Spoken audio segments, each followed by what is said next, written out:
रीवा 22 साल की होशियार और जुझारू लड़की पहाड़ी गांव जंगल गांव में एक एनजीओ प्रोजेक्ट पर पहुंची थी। उसे वहां रहने के लिए गांव से थोड़ा दूर एक पुराना सरकारी गेस्ट हाउस मिला, जो सुनसान जंगलों के बीच खंडहर जैसा खड़ा था। जैसे ही रीवा वहां पहुंची, गेस्ट हाउस की दीवारें अजीब सी ठंडी लगीं। लकड़ी के दरवाजे से आती चरमराहट, खिड़कियों से आती बांसी हवा और दूर दूर तक पसरा सन्नाटा, सब कुछ एक अनकहे डर की ओर इशारा कर रहा था। केयरटेकर रामलाल ने डरते हुए कहा, मैडम, रात में दरवाजा बंद रखना और अगर कुछ दिखे तो चुप रहना। रीवा मुस्कुरा दी। उसे लगा शायद गांव वाले डर के मारे ऐसी बातें करते हैं, लेकिन रामलाल की आंखों में जो डर था वो मजाक नहीं लग रहा था। पहली रात 2:39 रीवा थकी हुई थी।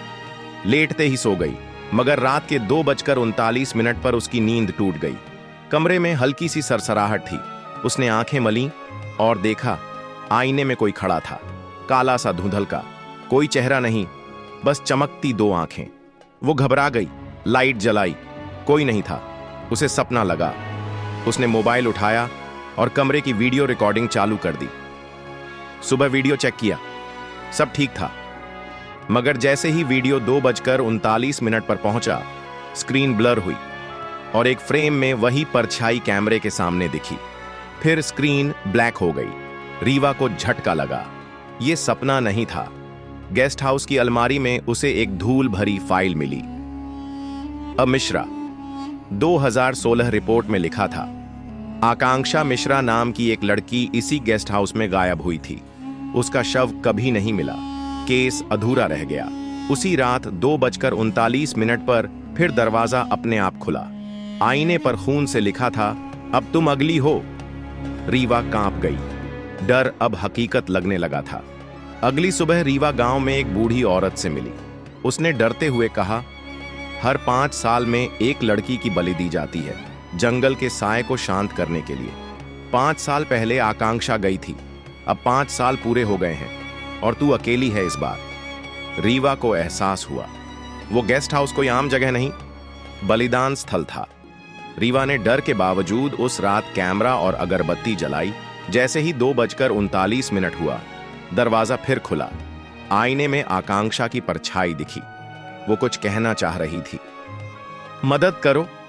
उसने एक पुरानी किताब की ओर इशारा किया, जो पहले वहां नहीं थी। उस किताब में लिखा था, ये गेस्ट हाउस कभी एक तांत्रिक की तपस्थली थी। हर 5 साल में एक कुंवारी आत्मा को बलि देकर एक साया नाम की आत्मा को शांत रखा जाता था। आकांक्षा ने भागने की कोशिश की थी, लेकिन मारी गई और उसकी आत्मा यहीं फंसी रही। किताब के आखिरी पन्ने पर लिखा था, अगली बलि 2025 पूर्णिमा की रात। और वो रात आज की थी।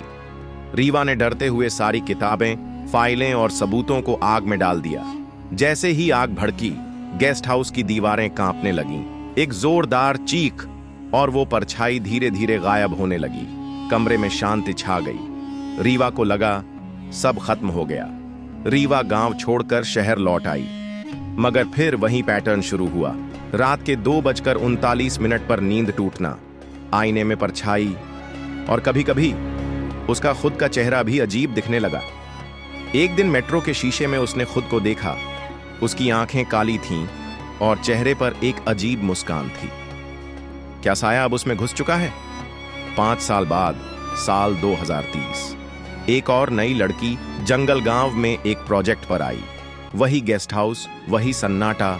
रामलाल अब बूढ़ा हो चला था, मगर उसने फिर वही चेतावनी दी, रात को दरवाजा बंद रखना और अगर कुछ दिखे तो चुप रहना।